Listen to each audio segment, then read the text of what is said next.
Vous avez un renseignement d'objectifs qui est permis grâce à l'utilisation notamment des drones et des satellites qui font que l'adversaire est toujours en danger. Et donc vous avez un renseignement d'objectifs qui est extrêmement dangereux pour toutes les unités qui sont engagées sur ce front.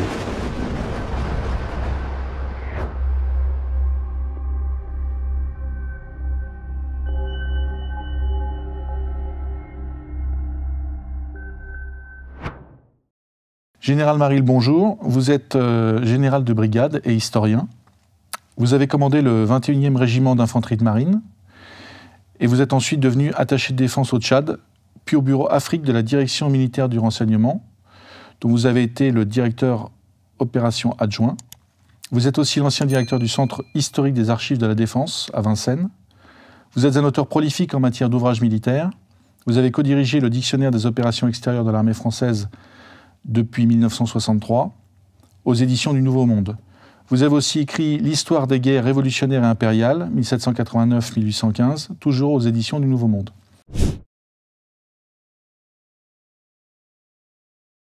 Oui, c'est vraiment une guerre très étonnante. Ce n'est pas une guerre de haute intensité, c'est une guerre intégrale, c'est-à-dire qu'elle intègre des nouveaux éléments techniques, en particulier donc le numérique, qui fait que vous avez une ubiquité du danger, parce que vous avez un renseignement d'objectifs qui est permis grâce à l'utilisation notamment des drones et des satellites qui font que l'adversaire est toujours en danger. Et donc vous avez un renseignement d'objectifs qui est extrêmement dangereux pour toutes les unités qui sont engagées sur ce front. Et comme les Russes et les Ukrainiens finalement adoptent le même système de défense, ça aboutit à ce paradoxe que cette modernité nous ramène à un combat de type 14-18 parce que qu'est-ce qui est de plus fluide et souple que le fantassin? Donc le fantassin reprend une place qu'il avait perdue et ce fantassin a besoin de pouvoir évoluer dans un univers qui est très proche de celui de la Grande Guerre, avec les relèves de nuit et la logistique de nuit, et qui fait que le fantassin devient la pièce maîtresse du dispositif de la guerre, alors qu'on aurait pu penser que grâce à la modernité, ça serait les avions, ça serait l'artillerie à grande portée, ça serait les blindés qui apporteraient la décision. Donc cette ubiquité du danger, de part et d'autre, aboutit finalement à un enterrement du front. Et cet enterrement du front, eh ben, ça évoque la Grande Guerre. Oui, je pense que l'artillerie, ça aide les artilleurs et les tankistes à être plus efficaces. C'est le renseignement d'objectifs. Et en même temps, c'est plus risqué pour eux aussi, parce qu'il y a des tirs de contre-batterie qui peuvent être immédiats, etc. Où nous, on a vu par exemple un BMP-3 qui était planqué derrière une colline. Il y avait rien, il y avait un BMP-3. Et les Ukrainiens l'ont tapé peut-être avec un HIMARS ou un obus GPS. Mais ils l'ont ciblé, c'est-à-dire qu'ils font du ciblage. Oui, c'est le renseignement Le drone, en fait, aide à être plus efficace, mais aussi donne aussi plus de risques à... Oui, c'est ça. D'où l'infanterie, effectivement. Par contre, effectivement, l'infanterie, on ne perd pas plus facile de circuler avec des... Les unités, d'ailleurs, russes, par exemple, on a vu les relèves, c'était toujours de nuit. Et de nuit, il n'y a pas de problème, quoi. Pour les fantassins, les rotations sont toujours de nuit, quoi. Le ravitaillement, c'est toujours de nuit. Comme pendant la Grande Guerre, d'ailleurs. Est-ce que pendant 15 ans, on a parlé de guerre asymétrique, de guerre contre le terrorisme, etc., dans les armées occidentales qui se sont adaptées, notamment avec la montée en puissance des forces spéciales. Là, on revient un peu à une guerre symétrique, à la guerre des anciens, des grands anciens. Est-ce que... pour vous, c'est une surprise Non, ce n'est pas une surprise. Pour moi, en fait, j'ai toujours trouvé que la place énorme que l'on donnait aux forces spéciales dans les concepts d'emploi des forces était caractéristique de conflits de basse intensité où on se rapproche d'actions quasiment de maintien de l'ordre ou de libération d'otages ou de frappes très ponctuelles, alors que la guerre, c'est avant tout une affaire de masse. Et l'on a redécouvert avec ce conflit en Ukraine que la guerre et que Dieu est avec les gros bataillons.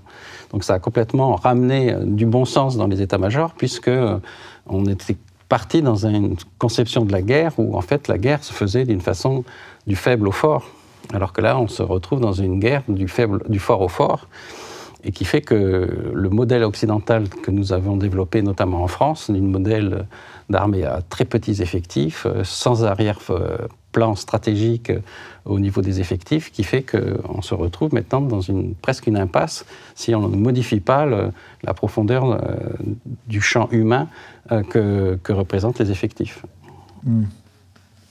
les Occidentaux vont livrer des chars lourds à l'Ukraine. Est-ce que ça vous paraît être de nature à pouvoir rééquilibrer ou le rapport de force, voire même à donner l'avantage aux Ukrainiens pour créer une percée sur le front et reprendre leur contre-offensive?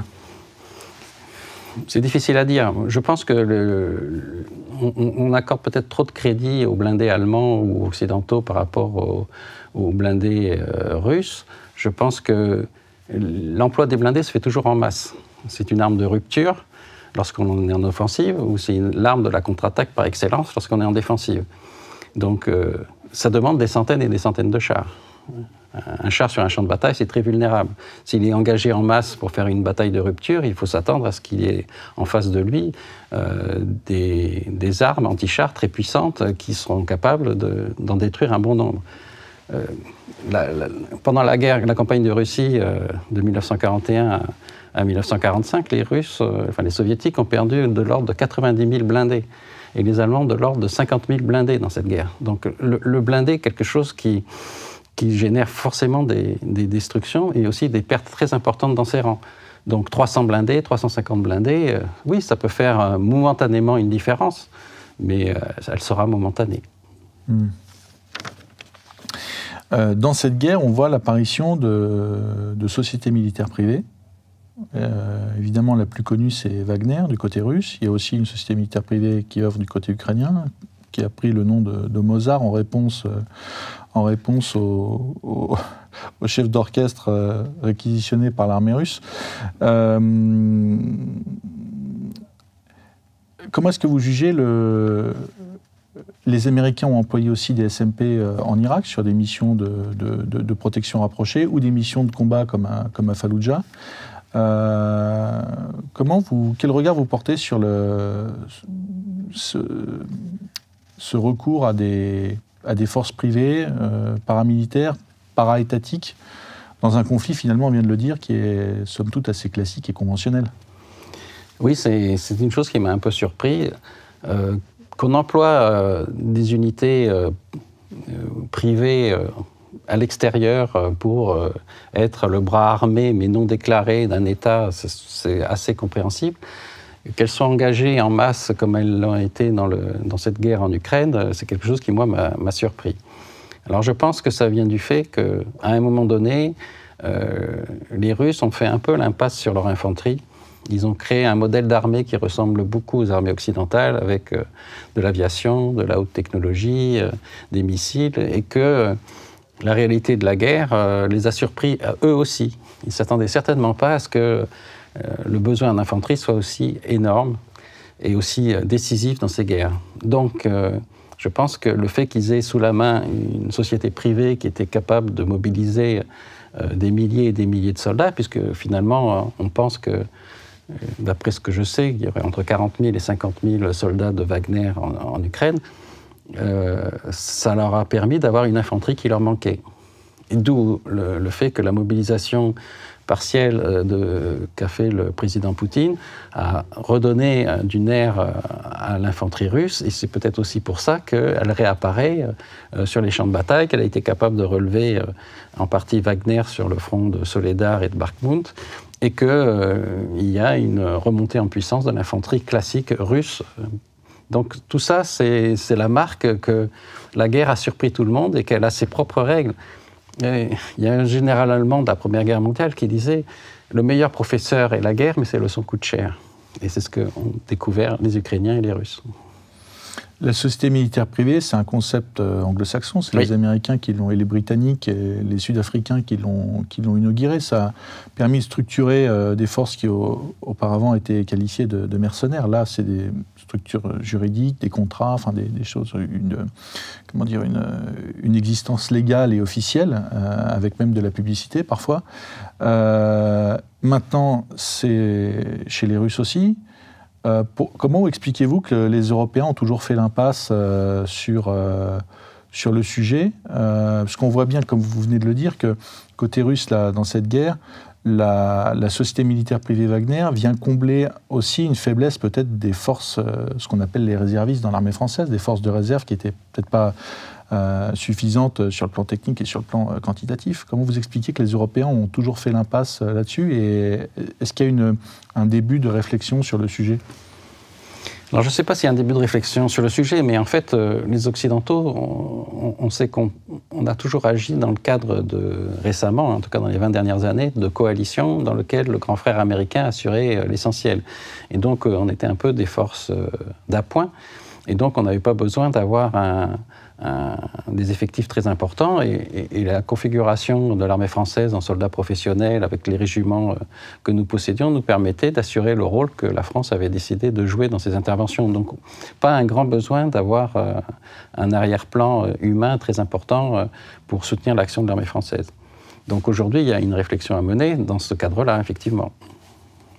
Vous avez connu, quand vous avez commencé à servir, le risque, c'était l'armée soviétique. Oui. Vous étiez la réflexion stratégique et même les entraînements étaient tournés autour de l'ennemi soviétique. Aujourd'hui, on dit que le soldat russe n'est pas formé, qu'il manque de munitions, qu'il y a erreur tactique sur erreur tactique, etc. Est-ce que vous considérez que c'est justifié, ou quelle est la valeur du soldat russe aujourd'hui, et de l'équipement russe d'ailleurs plus largement dans cette guerre ? Mais je dirais que lorsqu'on analyse l'armée russe, il faut savoir si nous-mêmes nous serions capables de supporter les pertes qu'elle supporte. Parce que l'essentiel de la guerre, c'est la volonté et le courage du soldat. Vous pouvez avoir des très bons équipements, si le soldat n'est pas motivé et n'accepte pas de risquer sa vie dans des conditions dramatiques du combat d'aujourd'hui, il est certain que la solidité de cette armée ne sera pas bonne. Donc la première des choses que je constate, c'est le courage des Ukrainiens et des Russes dans cette guerre. Ils ont une volonté farouche de vaincre, et cette volonté farouche, elle s'exprime à travers la férocité des combats. Deuxièmement, nous avions fait l'impasse sur l'artillerie. Nous avions, au moment du déclenchement, le 24 février de la guerre en Ukraine, 119 canons. 119 canons pour l'armée française. Nous avons 200 chars lourds. Donc on a une armée qui était vraiment en configuration minimale pour assurer les missions telles que les gouvernants français, depuis 30 ans, s'imaginaient que la France devait avoir. Et ce format d'armée ne correspond pas au danger. Donc, les Russes, eux, de leur côté, ont toujours cru aux canons, ils ont toujours cru aux chars, ils ont une réserve importante de blindés qui leur permet de tenir le coup dans une guerre où les pertes sont importantes. Donc moi, j'aurais une vision plus modeste des Occidentaux vis-à-vis du modèle soviétique, enfin du modèle russe, pardon, qui fait que je pense que peu d'armées auraient été capables de supporter les pertes qu'ils ont subies aujourd'hui et de se montrer aussi efficaces et aussi volontaires dans leur combat au quotidien. On parle de combat d'attrition sur toute cette ligne de front, notamment dans le Donbass en ce moment à Bakhmout. Et certains déplorent ou se félicitent qu'il n'y ait pas de mouvement d'un côté ou de l'autre vraiment significatif. On sait que les Russes, enfin les Ukrainiens ont mené une contre-offensive sur Izium qui leur a permis de récupérer un certain nombre de territoires. Les Russes grignotent du côté de Bakhmout, ils ont pris Soledar, etc. Du côté de Zaporizhzhia aussi, il y a une percée de 30 km. Est-ce que le fait qu'il n'y ait pas de mouvement significatif, mais que ce soit finalement du grignotage, ça vous paraît... c'est le signe de quoi, en fait ? Alors, moi, ça me surprend beaucoup, hein, compte tenu des espaces de ce front, hein, on aurait pu imaginer qu'il y ait des grandes manœuvres de part et d'autre pour justement contourner ces défenses et faire des manœuvres en tenaille ou en revers ou en contournement. Et là, ce n'est pas le cas. Donc ça veut dire que les armées se neutralisent, ça veut dire qu'il y a des éléments du champ de bataille qui forcent les deux adversaires à être extrêmement prudents dans leur mouvement. Lorsque les Ukrainiens ont repris une partie du territoire qu'ils avaient perdu au début de l'offensive et de l'attaque russe, ils avaient réussi à faire des rapports de force de 9 contre 1.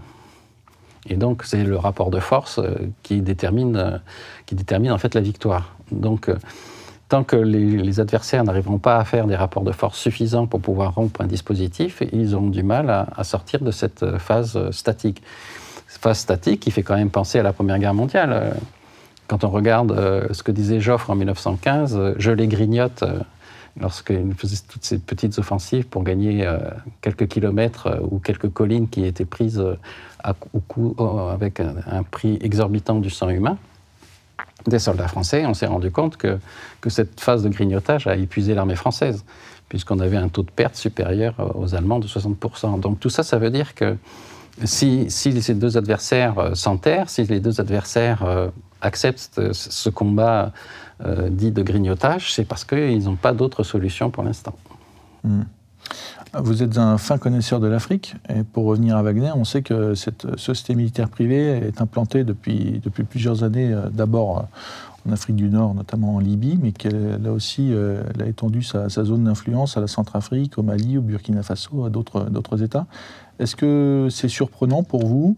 Et quel est le manque que Wagner vient combler dans ces pays?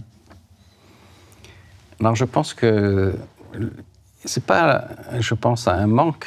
Je pense que c'est plutôt le fait qu'il y a un désamour entre notamment la France et ses anciennes puissances colonisées qui, au terme de difficultés rencontrées sur le terrain face aux djihadistes, ou des difficultés aussi politiques avec les différents coups d'État qui ont marqué, notamment au Mali, la prise de pouvoir de militaires, qui fait qu'ils se sentent peut-être plus proches de la Russie, qui a un régime plus autoritaire, que de la France, qui a un régime démocratique, qui souvent critique ce genre d'action. Donc, le fait qu'au sommet de ces États, vous avez des dirigeants qui ont une sensibilité plus proche du président Poutine que du président Macron, il y a un malaise qui s'est instauré avec une propagande anti-française qui a été menée et développée assez habilement, ou en tout cas qui a su trouver un terreau favorable dans les populations africaines, qui fait que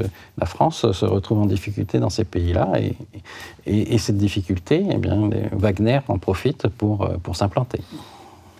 Alors on sait que la force Barkhane s'est retirée du Mali. Par contre, Wagner il développe sa présence en parallèle de son implication dans la guerre en Ukraine. Est-il possible pour une société militaire privée comme Wagner de faire aussi bien, voire mieux que la force Barkhane face aux djihadistes, aux populations rebelles? Je ne pense pas. Je pense que, vu l'étendue du théâtre d'opération, vu les modes d'action des djihadistes, il faut beaucoup de moyens de renseignement. Et ces moyens de renseignement, à mon avis, vont faire défaut à Wagner. Il faut aussi une mobilité tactique très importante. La troisième dimension ont un rôle très important dans cette lutte contre les djihadistes. Les forces spéciales françaises ont su trouver des modes d'action assez efficaces pour annihiler une partie de ces bandes lorsqu'elles étaient découvertes. Donc c'est vraiment des actions coup de poing. Vous ne pouvez pas contrôler un pays aussi immense que le Mali ou la zone sahélienne ou saharienne de cette partie du monde sans avoir beaucoup de moyens de troisième dimension et des moyens satellitaires et autres pour pouvoir acquérir du renseignement. Donc je pense que Wagner ne saura pas être à la hauteur de ce défi. Est-ce que selon vous, la Russie, notamment via Wagner, a déjà remplacé la France en Afrique? Est-ce qu'on peut parler finalement de Russe-Afrique? Et comment expliquer la présence et l'intérêt de la Russie en Afrique? Alors d'abord, je pense que c'est un peu un retour de la Russie en Afrique. Au moment de l'effondrement du bloc soviétique, vous aviez un certain nombre de pays africains qui étaient d'obédience marxiste. Par exemple, le Congo, pour ne citer que lui, ou l'Angola, étaient quand même des pays qui étaient très marqués dans la guerre froide du côté soviétique. Donc, il y a eu, bien sûr, avec l'évolution historique, un recul en Afrique de la Russie, héritière du bloc soviétique, et qui fait que pendant une trentaine d'années, la Russie a été assez absente de l'Afrique, compte tenu des problèmes internes qu'elle avait à régler avec ses propres difficultés. Donc je dirais que c'est un retour de la Russie en Afrique. Ce retour, il faut le mesurer au niveau économique. La Russie, c'est 17 milliards d'échanges entre l'Afrique et elle. Pour donner un ordre d'idée, l'Europe, c'est 275 milliards. La Chine, c'est 200 milliards. L'Inde, c'est 73 milliards ou 75 milliards, et la Turquie, 53 milliards. Donc vous voyez que dans les rapports économiques, la place de la Russie est relativement faible pour le continent africain. En revanche, et c'est un peu le sens du voyage de Lavrov, du ministre des Affaires étrangères russe, en Afrique, où il est allé au Cameroun, il est allé en Angola, en Namibie, au Zimbabwe et autres, pour développer des accords cadres technico-défensifs dans lesquels la Russie marque par cet élément technique, qu'est l'armement, qu'est les accords de défense, ou les accords économiques de défense, pour pouvoir se réimplanter et développer ces accords avec ces pays-là, pour en fait permettre des investissements économiques dans ces zones-là. Donc c'est un retour qui n'est pas aussi fort que les médias le montrent, à mon avis, mais qui est réel. Les Européens, notamment la France, sont critiqués par certains pays africains, par certains dirigeants, pour le passé colonial et puis pour des valeurs qu'on tenterait d'imposer à l'Afrique. Et de l'autre côté, la Russie, comme les États-Unis, sont des hyper pragmatiques. On l'a vu, les États-Unis sont retirés d'Afghanistan après 20 ans de guerre. On signe un accord de paix avec les talibans. Est-ce que, finalement, vous qui connaissez bien l'Afrique, le pragmatisme, la réelle politique n'est pas aujourd'hui ce qui permet de progresser, d'éviter les critiques et de renforcer et de développer sa présence sur le continent noir? Alors, la France a beaucoup d'atouts encore en Afrique et a beaucoup de possibilités pour rebondir. Maintenant, vous savez, on a l'impression que les Français n'aiment pas leur propre histoire. Donc, si les Français n'aiment pas leur propre histoire, comment voulez-vous que les gens nous apprécient? Ils laissent la place à tous les fantasmes et à toutes les, j'allais dire, les erreurs et hérésies historiques sur la présence de la France en Afrique. Donc, c'est déjà une de nos propres faiblesses, c'est-à-dire qu'on présente l'histoire de la France sous un jour très très négatif à nos propres jeunes, et donc cet aspect négatif de l'histoire de France, les adversaires de la France s'en servent pour critiquer et pour affaiblir l'image de la France dans ces pays-là. La deuxième chose, c'est que on a une politique qui, quelquefois, s'accommode relativement bien de la réalité pragmatique, comme au Tchad, et au Mali, on est offusqué du coup d'État militaire qu'ont fait les Maliens. Et donc, les Maliens se servent de ce rapport ambigu vis-à-vis des gouvernants africains pour mettre le doigt là-dessus, pour montrer que la France n'est pas cohérente dans son action et que finalement elle n'est pas aussi nette dans ses engagements politiques à l'extérieur qu'elle prétend l'être. Et donc tout ça, toutes ces petites contradictions sont mises en exergue et permettent à des gens mal intentionnés de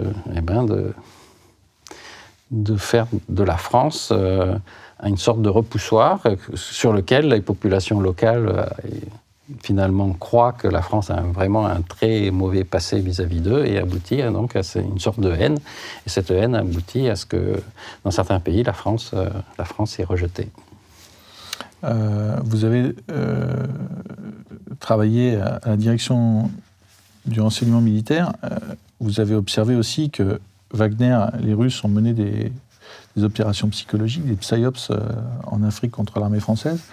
Est-ce que ça vous a surpris? Et comment l'armée française, qui se retrouve un peu avec un adversaire paramilitaire, en fait, privé et paraétatique, peut réagir? Alors, c'était une question excellente et difficile. L'armée française en tant que telle, elle ne peut réagir qu'en étant exemplaire dans son comportement sur le terrain. et vis-à-vis des populations, et d'essayer de montrer que ce qu'elle fait, c'est pour les populations et pour la sécurité des populations. Après, c'est au niveau gouvernemental français de réagir et de mettre en exergue les fautes et les mensonges qui nous sont imputés. Vous savez, le montage qu'avait essayé de faire Wagner sur des soi-disant massacres de l'armée française pour essayer de faire croire qu'il y avait des exactions qui étaient commises par l'armée française. Il s'est trouvé qu'il y avait un drone de surveillance qui a montré que c'était Wagner qui était en train de faire un montage, en fait, pour essayer de discréditer l'armée française. Donc, effectivement, on a affaire à des gens qui ne sont pas toujours très loyaux à notre égard, mais qui font feu de tout bois pour s'implanter. Est-ce qu'il y a des enseignements à tirer pour l'armée française ou les armées occidentales, les armées européennes en général, de cette guerre? Ou est-ce que, par exemple, pour la France, on sait qu'il y a la dissuasion nucléaire, etc., et on peut finalement considérer que, certes, c'est une guerre en Europe, mais que finalement, ça ne nous concerne pas et qu'il n'y a pas forcément d'adaptation majeure de conséquences majeures à en tirer pour nous? Il y a de grandes conséquences à tirer. La première, c'est que l'esprit de défense doit être développé en France. Sans esprit de défense, il n'y a pas d'armée. Et sans esprit de défense, il n'y a pas de défense nationale. Et donc, en France, le patriotisme est quand même une vertu qui a longtemps été brocardée, voire considérée comme étant un élément politique, alors que pour les Ukrainiens, c'est un élément vital de la survie. Donc on voit bien que le patriotisme est à la base de la réussite des armées ukrainiennes. Sans patriotisme, ils se seraient effondrés. Donc la première des choses à trouver, pour nous, Français, c'est le moyen de réintroduire le patriotisme dans le cœur des Français. Au niveau militaire, on vient de voir que la masse joue beaucoup et que nos armées à petit modèle presque d'échantillonnage en artillerie, en chars, en fantassins, font que ce modèle-là, qui était adapté aux guerres ultramarines de faible intensité, n'est pas du tout adapté aux dangers que courent aujourd'hui les pays européens dans le cadre de ces conflits qui marquent l'Europe. Ensuite, ce conflit montre qu'il faut revenir à un modèle d'armée qui possède une profondeur stratégique. Et cette profondeur stratégique, outre le nucléaire, c'est aussi les effectifs. Et ce manque d'effectifs des armées occidentales est criant. Et il faudra bien faire quelque chose pour combler cela, notamment en développant un système de réserve plus important, voire de service national rétabli, pour que la France possède ce réservoir d'hommes qui fait tant défaut, par exemple aux Ukrainiens ou aux Russes aujourd'hui, qui recherchent partout des hommes pour affronter les dangers du champ de bataille. Donc ça, c'est les deux grandes leçons que je tirerais pour le modèle occidental. On avait les tensions entre militaires français et Wagner, se sont-elles accrues en Afrique depuis le 24 février 2022 ? Oui, elles se sont accrues dans la mesure où ça a abouti à nous mettre dehors, mine de rien. Là où il y a Wagner, en fait, la leçon, c'est quand Wagner arrive quelque part, les Français s'en vont. C'est ça. La tension réelle entre les deux, c'est pas une tension entre les hommes, c'est une tension entre les systèmes politiques. Techniquement, de ce que vous avez pu en voir, ou les retours que vous avez, on l'a vu notamment, les Wagner sont apparus en fait en Syrie au départ, comme force d'appoint des forces de Bachar el-Assad, notamment à Palmyre. Est-ce que techniquement, des forces comme ça d'une société militaire privée, avec des anciens de l'armée russe, d'unités spécialisées, est-ce que ça vous paraît, est-ce qu'il y a une pertinence, est-ce que ça vous paraît pouvoir être efficace sur certains théâtres d'opérations extérieures? Wagner en fait la preuve, comme les sociétés américaines de contracteurs. Donc effectivement, c'était une possibilité. Alors quels sont les avantages par rapport à des unités régulières? Ce sont des contrats. Donc ce sont des gens qui sont payés pour faire une mission et puis qui ensuite sont laissés à eux-mêmes. Donc ça rappelle les grandes compagnies du XVe siècle en France, sur lesquelles Duquesclin avait dû d'ailleurs lutter férocement. Donc c'est des unités qui coûtent pas très cher sur la durée, mais qui ont une indépendance et une action sur le terrain qui échappent un peu au contrôle gouvernemental, donc qui sont dangereuses pour l'image de marque si jamais elles commettent des exactions ou si elles ne sont pas dans l'optique politique voulue. Donc pour nous, Français, compte tenu de nos effectifs, je pense que ce n'est pas une solution viable pour nous. Ce qui est intéressant pour nous, c'est de développer nos propres effectifs de l'armée régulière. Les réservistes, les forces réservistes, d'accord. Oui, parce en Ukraine, on voit les forces de Wagner. D'ailleurs, il y a d'autres sociétés militaires privées, moins connues parce que plus petites, mais il y en a. Wagner a fait des petits, comme dirait Régis Le Sommier. Elles ont accès aux blindés d'infanterie, aux chars, à des obusiers, enfin à toute la panoplie d'une armée régulière sur le champ de bataille. Ça vous choque? Qu'est-ce que vous en pensez? Je trouve que c'est certainement l'expression d'un déficit que possédaient les Russes en effectif, et que partant de là, trouvant du fantassin, et que le fantassin seul aujourd'hui, ça ne peut pas se concevoir. Le combat, c'est un combat interarmes et interarmées. Et donc, si vous voulez que les unités fournies par Wagner soient utiles sur le champ de bataille, il faut leur donner cette gamme de moyens interarmes. Mais c'est extrêmement curieux de voir une telle force se développer en parallèle sur un théâtre d'opération aussi important que l'Ukraine pour les Russes, une telle armée privée avec un tel niveau d'armement, c'est vraiment quelque chose qui, moi, me surprend. On sait que les Russes, dans cette opération spéciale, dans cette guerre, s'attaquent à des centres urbains très importants. Il y a eu Mariupol, là il y a Bakhmout,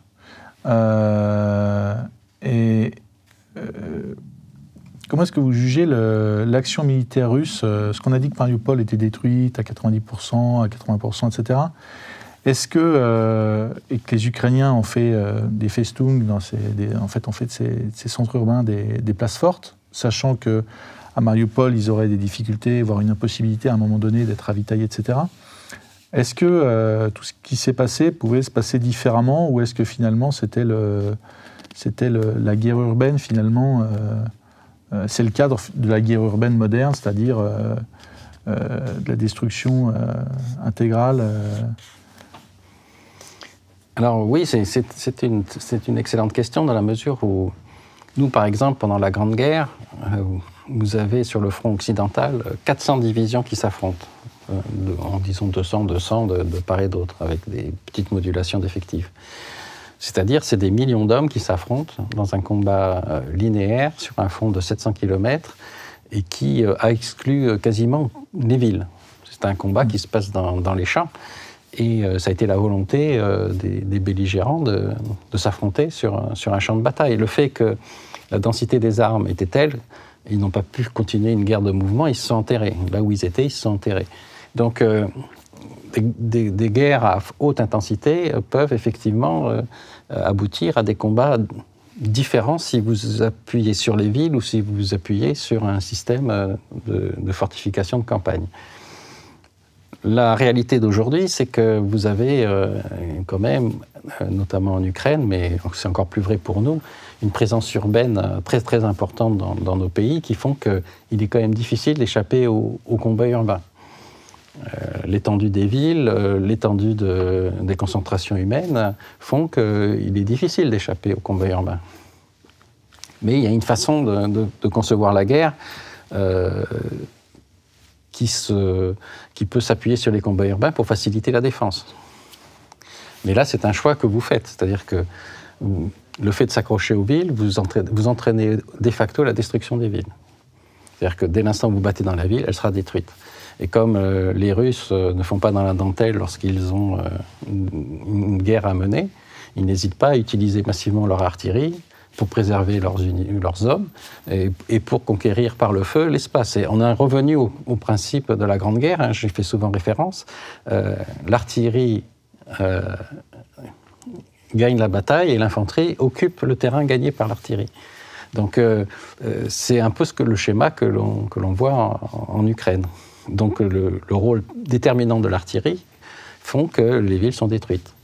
Alors maintenant, je ne connais pas suffisamment le théâtre ukrainien techniquement pour savoir s'il y avait d'autres possibilités de faire la guerre du côté ukrainien pour éviter les destructions des villes. Mais C'est un schéma que l'on retrouve en Syrie, c'est un schéma qu'on a retrouvé en Irak avec la bataille de Falloujah, où la ville a été rasée aux 3/4. Et c'était les Américains qui menaient l'action avec les forces irakiennes qui étaient de leur côté. Dès l'instant où vous rentrez dans un cycle urbain, la ville, elle est rasée, détruite. Que vous soyez russe ou américain, ou... les combats urbains sont toujours quelque chose d'extrêmement destructeur, parce que l'adversaire peut s'accrocher à tous les immeubles, peut s'accrocher à tous les moyens que propose une ville, les égouts, etc., qui font que ça devient une ville extrêmement difficile à vaincre, à conquérir, et donc la destruction est quasi systématique. Et on voit que pendant la Seconde Guerre mondiale, au départ, les Russes ne se sont pas accrochés dans les villes. Les Soviétiques ne se sont pas accrochés dans les villes. Ils ont laissé les Allemands manœuvrer en terrain libre, ils ne se sont pas accrochés aux villes, et c'est là où ils ont eu les grandes masses de prisonniers pendant la campagne de 1941. Et en fait, Stalingrad marque, dont c'est l'anniversaire aujourd'hui, Stalingrad, c'est la grande bataille dans la ville. C'est la première fois où l'armée allemande en Russie se heurte à une très grande ville et que les combats se font dans la ville. Et c'est là où ils perdent. Et c'est peut-être cette leçon-là que les Ukrainiens ont retenue. C'est-à-dire que si vous engagez l'adversaire dans un combat urbain, ben vous générez forcément un enlisement. Et cet enlisement est consommateur d'hommes, etc., etc. En revanche, lorsque c'est sur votre propre champ de bataille, dans votre propre pays, vous assumez une destruction qui est très importante. Mais est-ce qu'ils avaient les moyens de faire autrement, les Ukrainiens? J'en suis pas sûr. Donc c'était intelligent de leur part, courageux de leur part, mais voilà, c'est quelque chose qui a des conséquences pour la population civile qui est très importante. On se souvient au départ de cette guerre, des colonnes de chars, de blindés russes qui descendent en file indienne sur les autoroutes menant à Kiev, avec les revers tactiques qu'on connaît. Est-ce que, avec le recul quasiment d'une année, est-ce que vous pensez que les Russes ont compris, ont tiré des enseignements de ces erreurs tactiques, et est-ce qu'ils ont su s'adapter à cette guerre? Je pense que les Russes, historiquement, font en général des très mauvais débuts de guerre. On l'a vu pendant les campagnes révolutionnaires et impériales. L'armée russe commet des erreurs à des structures quelquefois qui sont inadaptées ou vieillottes ou adaptées à leur pays, qui font que, en général, les premiers temps de la guerre se passent mal. En revanche, ils ont toujours su s'adapter et tirer les conséquences de leurs propres erreurs. Et ils s'adaptent. Et comme ils ont une résilience, comme on dit aujourd'hui, très importante, c'est-à-dire qu'ils surmontent les difficultés, les pertes humaines, et ils continuent à mener leurs actions. Donc ça, c'est leur force principale. Je pense que l'analyse stratégique initiale des Russes a été très mauvaise. Ils ont cru arriver dans un pays qui s'effondrait comme un jeu de cartes. Ils ont fait une sorte d'Anschluss à l'allemande, en pensant qu'en montrant du blindé en nombre, ce serait suffisant pour faire craquer les Ukrainiens. Mais ils sont tombés sur un pays, et en tout cas une population déterminée à lutter. Et donc, lorsqu'on constate que dans les transports de troupes qui ont été engagés dans cette première partie de la campagne, il n'y avait pas de soldats à l'intérieur, donc c'était finalement des forces qui n'étaient pas proportionnées par rapport au nombre de blindés utilisés. Et donc l'infanterie n'a pas pu débarquer pour protéger les blindés, ce qui a suscité toutes ces pertes. Parce qu'un blindé, un transport de troupes sans troupes, c'est une boîte vide. Et c'est là que l'erreur a été commise.